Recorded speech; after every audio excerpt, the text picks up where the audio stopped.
perkenalkan, nama aku Lingga Naura, biasa disebut Lingga. Hari ini aku nggak sendirian, aku kedatangan salah satu tamu. Beliau udah saya kenal udah lama, terus beliau saya ajak buat perbincangan ini di hari ini. Boleh perkenalan dulu? Boleh. Boleh. Perkenalkan, nama saya Muhammad Fahri, saya dari Jakarta. Oke, di sini saya manggilnya apa nih? Saya manggilnya Abang kah, AA kah, atau gimana? Abang aja lah boleh. Abang aja, enggak Akang aja? Waduh, saya bukan orang Sunda. Oh, bukan orang Sunda. Oke, sebenarnya di Bandung udah berapa lama nih, Kak? Di Bandung itu sekitar hampir 5 tahun lah. Hampir 5 tahun. Ya. Berarti awal-awal di Bandung itu tahun berapa? Awal-awal di Bandung itu sekitar tahun 2019 deh, awal 2019. Awal 2019.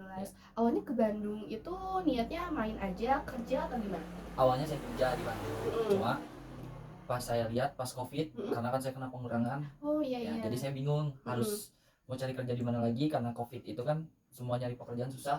Ya jadi saya mau nggak mau harus buka usaha lah kecil-kecilan dulu.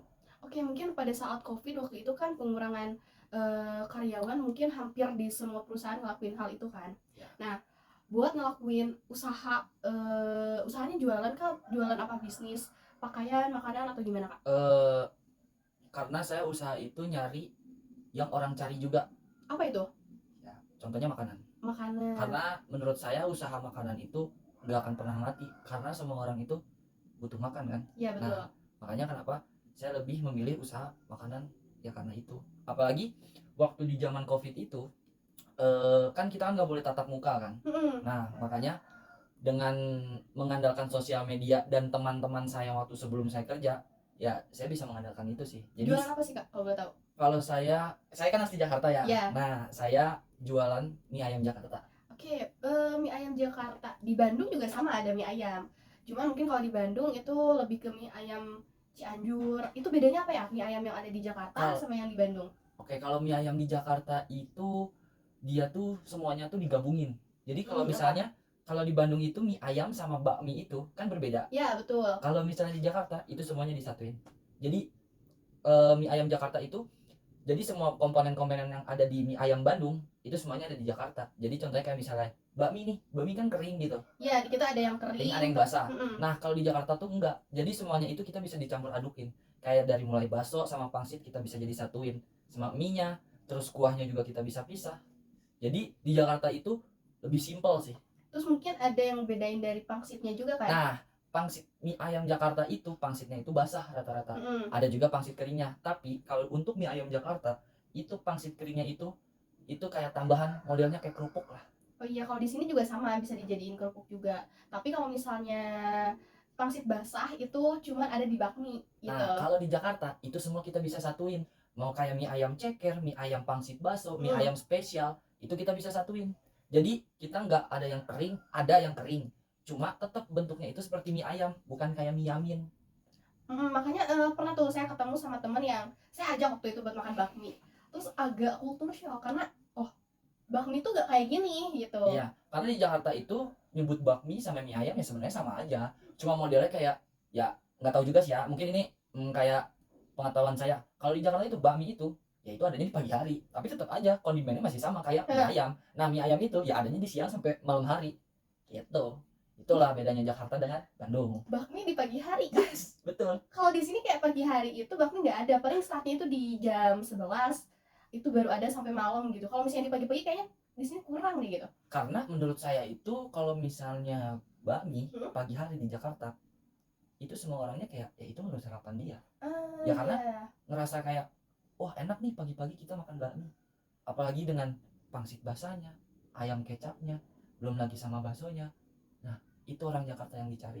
Apalagi dengan harga yang cuma 15.000 sampai 18.000, itu udah dapat mie ayam spesial atau bakmi spesial. Terus kan pada saat usaha di tengah-tengah COVID berarti ya pada saat itu kan otomatis banyak orang yang gak keluar rumah, pasti kan banyak orang yang diem di rumah karena ketakutan COVID itu sendiri. Pasti kan usahanya itu gak semulus yang kakak pikirin pada saat itu kan. Pas buka-buka awal usaha tuh kayak gimana sih, Kak? Wah, buka-buka awal usaha sih sebenarnya bahkan dalam 1 minggu itu saya cuma bisa ngejual 3 mangkok. 3 mangkok? Iya, dalam 1 minggu. Wah, itu saya harus putar otak gimana caranya saya bisa bertahan di Bandung. Dan saya kan waktu itu kan nggak bisa dong pulang ke Jakarta ya karena kan semuanya pada dijegat kan. Nah, mau nggak mau gimana caranya saya harus bisa bertahan di Bandung dengan uang yang pas-pasan ya udah saya harus ngabarin ke semua teman-teman kerja. Itu saya cuma punya teman-teman kerja ya, saya belum punya teman-teman yang di luar gitu ya. Mau nggak mau saya awalnya dari teman-teman kerja dulu, kerja sebelumnya, karena saya ada pengurangan jadi saya nawarinnya ke situ dulu sih. Saya jadi lebih neken ke situ, terus saya minta bantuan juga sama teman saya yang followersnya ya mungkin dia udah tau lah, ya, udah di lumayan Bandung juga tahu gitu ya. kan. Saya minta bantuan kayak posting dong akun Instagram Mbak Mi gua nih gitu. Jadi alhamdulillah dari 1 minggu 3 mangkok, mungkin sekarang 1 minggu itu saya bisa ngejual hampir 1.500. Wow, luar biasa banget ya.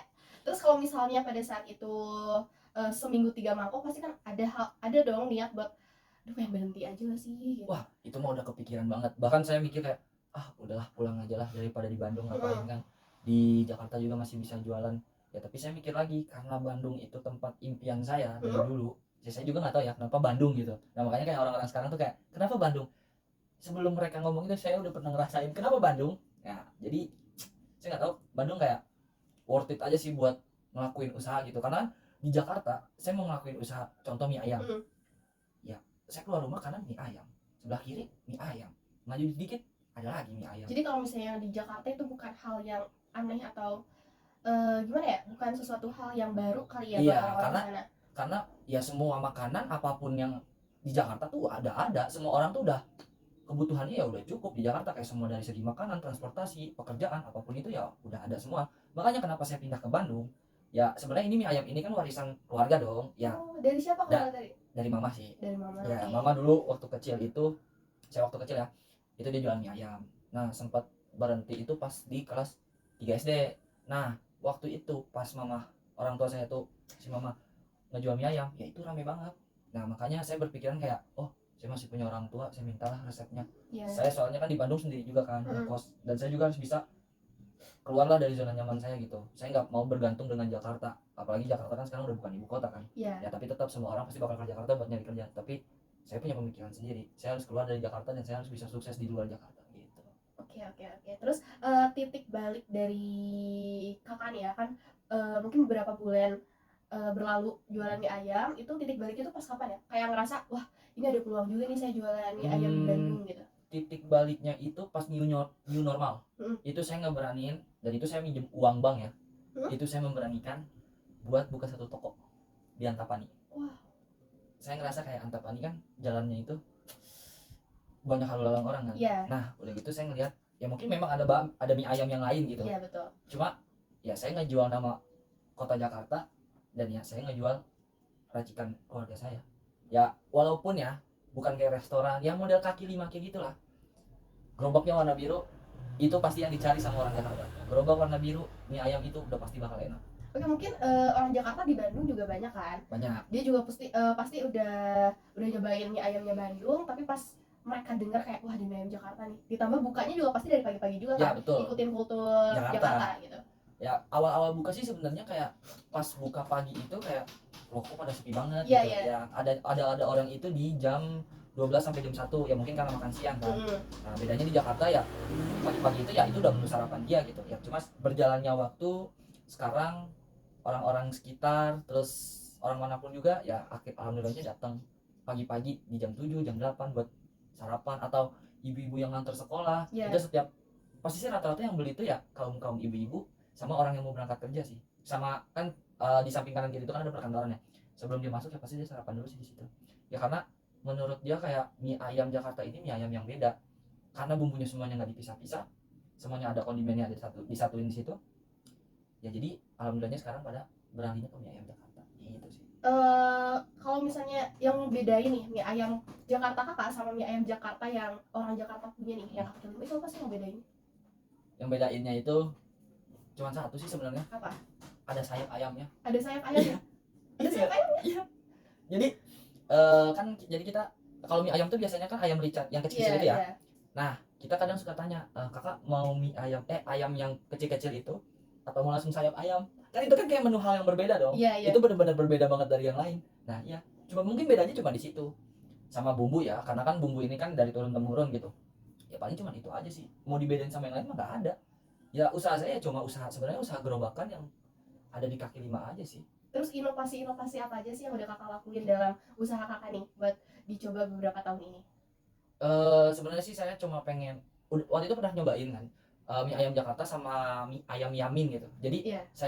jadi kalau misalnya ada orang yang mau beli mie Yamin, kita juga ada gitu. Mie ayam Jakarta juga ada. Cuma menurut saya itu mie Yamin saya itu kayak kurang pas aja di lidah Bandung. Karena ya mungkin mereka kan udah sering banget nyobain mie Yamin Bandung atau apa gitu. Ya makanya nggak masuk. Jadi mie Yaminnya saya hilangin. Jadi mie ayam Jakarta ya saya tetap pertahanin sampai sekarang. Terus selain promosi di tokonya atau promosi lewat media sosial, kamu udah ngelakuin promosi apa aja sih? Promosinya itu media sosial udah, terus saya ngundang ya selebgram lah, selebgram Ya, di yang Bandung pengaruh-pengaruh ya, gitu ya. pengaruh-pengaruh gitu, Yang gampang viral ya kayak betul. gitu. Terus sama adalah selebgram Jakarta yang saya undang gitu, karena kan mungkin dari mereka itu kan ada temennya yang di Bandung, jadi dari situ saya bisa narik customernya yang ada di Bandung gitu. Promosi sih saya ngerencanain nanti ada event di musik di Bandung gitu. Kan biasanya ada tengah-tengah makanan. Iya, nah, saya mau coba di situ sih, saya mau memberanikan diri buat nyoba di situ dulu. Berarti sekarang udah punya karyawan dong kakak? Ya alhamdulillah sih karyawan ada, dari yang seminggu cuman kejual 3 mangkok ya sekarang alhamdulillah karyawan saya ada 15 lah. 15. Dan Berarti cabangnya udah ada berapa? cabang saya alhamdulillah sekarang udah 4. Ada 4. Ya. Ada rencana buat buka cabang kelima? Cabang kelima udah survei lokasinya juga, ya kita tunggu aja nanti lah. Cuman dari ke-4 cabang itu yang benar-benar paling banyak omsetnya itu dari cabang yang keberapa? Cabang pertama yang di Antapani, cabang ketiga yang ada di Ciwastra, ya, sama cabang keempat yang ada di Cimahi.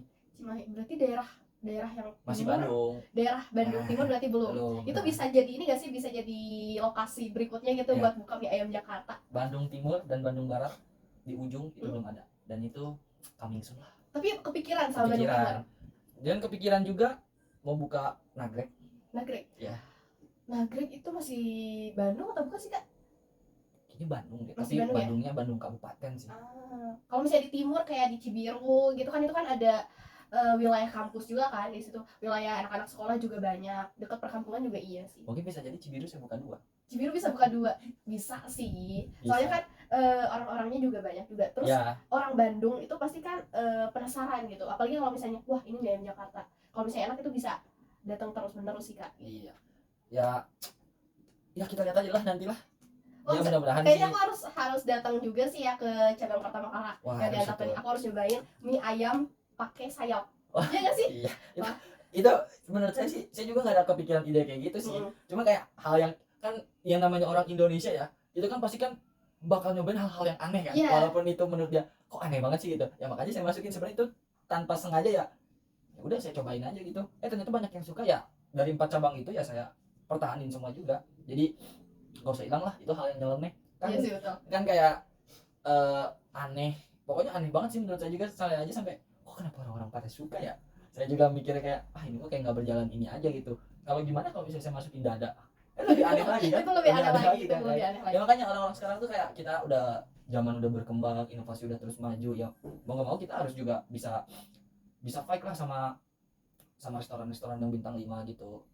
UMKM juga bisa loh ngegigit bintang-bintang 5 restoran gitu ya. Makanya ya mudah-mudahan sih mie ayam Jakarta ini ya bisa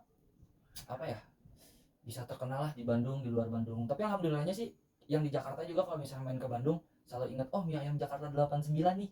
Mie ayam Jakarta 89. Jadi orang Jakarta mau ke Bandung kalau mau makan mie ayam Jakarta ya dia udah tahu harus kemana gitu. Ya walaupun memang tokonya itu ya mungkin ya dibilang masih kaki 5 atau mungkin nggak ada mungkin semi restorannya gitulah ya. Cuma alhamdulillah sih ada aja gitu yang masuk.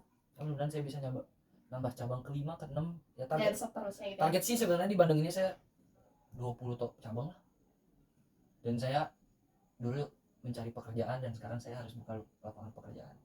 Terus apa sih hal yang di akhirnya gitu, akhirnya itu jadi ladang bahan bersyukur kakak gitu, karena kan ngejalanin bisnis itu kan nggak semudah pada saat kita kerja ya. Gitu, kalau bisnis benar-benar kita dari nol banget, dari pahitnya udah kita rasain sampai sekarang nih. Sekarang kakak kayak lagi bukan di atas apa ya bahasanya, kayak akhirnya merasakan hasilnya gitu. Merasakan hasilnya itu kan sebenarnya ada campur tangan orang tua juga sih, ridho orang tua ya. Makanya usaha ini bisa besar seperti sekarang itu ya karena ridho orang tua juga ya. Makanya apapun yang orang tua ngomong, apapun yang orang tua nasehatin kita sebagai anak kan namanya juga ya kita harus dengerin lah. Ya saya memang tahu namanya orang tua tuh kadang suka benar atau suka nggak benar kan, tapi dia pasti pengen yang terbaik gitu buat anaknya. Ya makanya usaha saya tuh bisa besar sekarang titik baliknya karena dua orang tua sih. Dari aduh kalau dipikir-pikir dari awal tuh sedih banget. Tabungan, ingat banget tabungan tuh sisa benar-benar sisa 800.000, dan itu benar-benar udah benar-benar nggak kerja ya di Bandung, dan itu harus bayar kosan, harus biaya makan. Ya mau gak mau kan dari 800.000 itu modal 800.000 bikin mie ayam door to door ke orang-orang kita yang nganterin, bayar ongkir enggak, kita gratis. Kosan saya itu ada di Pasir Kaliki, saya harus bisa nganterin ke Cibiru, saya bisa nganterin ke Cimahi. Gimana itu caranya?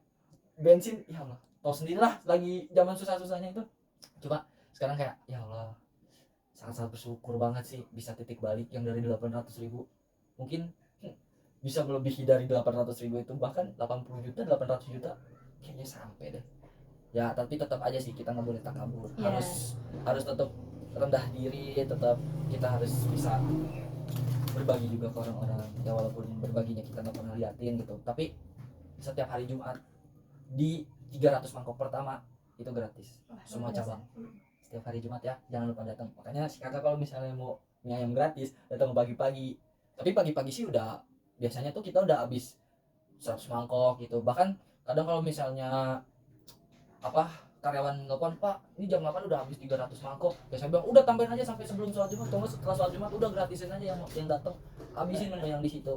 Menurut saya kayak saya ngeluarin uang begitu banyak tapi buat berbagi ya itu nggak masalah, karena saya ngerasain dulunya itu pas covid gimana gitu, mau makan susah mau apapun kayak harus mikir-mikir. Ya sekarang saya lagi punya, saya harus bisa nyenengin orang semua gitu. Makanya usaha saya berkembang sampai sekarang ya mungkin karena itu, dan orang tua, keluarga, ya semuanya lah. Ya luar biasa sekali ya kita obrolan saya sama Kak Fahri, kayak itu inspirasi banget dari perjalanannya dari nol sampai sekarang di titik terbaiknya. Dan jangan pernah ngelupain doa orang tua gitu, karena gimana pun juga orang tua itu berperan besar terhadap hidup kita gitu. Ini obrolannya sangat amat menyenangkan sekali ya bersama Kak Fahri. Nanti mungkin di tempat kerja aku ada acara mie ayamnya Kak Fahri, bisa tuh dijadiin sponsor ya di tempat kerja aku. Aku bakal merekomendasiin orang-orang Bandung supaya ngerasain yang namanya mie ayam Jakarta. Karena mungkin mie ayam Bandung udah nggak aneh buat orang-orang Bandung, tapi mie ayam Jakarta pasti aneh buat orang-orang Bandung. Apalagi jangan lupa cobain mie ayam sayap. Mie ayam sayap itu paling best seller sih, yang menurut saya itu aneh tapi itu paling best seller. Tapi boleh tanya nggak sih Kak? Ini di luar konteks kita ngobrolin bisnis Kakak ya. Kakak udah punya istri belum? Ya mungkin obrolannya cuma sampai sini aja ya guys. Terus inspiratif sekali Kak Fahri ini. Jangan lupa buat diambil baik-baiknya dan diambil semangat dalam berjuangnya. Oke Kak Fahri, terima kasih banget karena udah menyediakan waktunya ngobrol sama saya. Terima kasih Kak.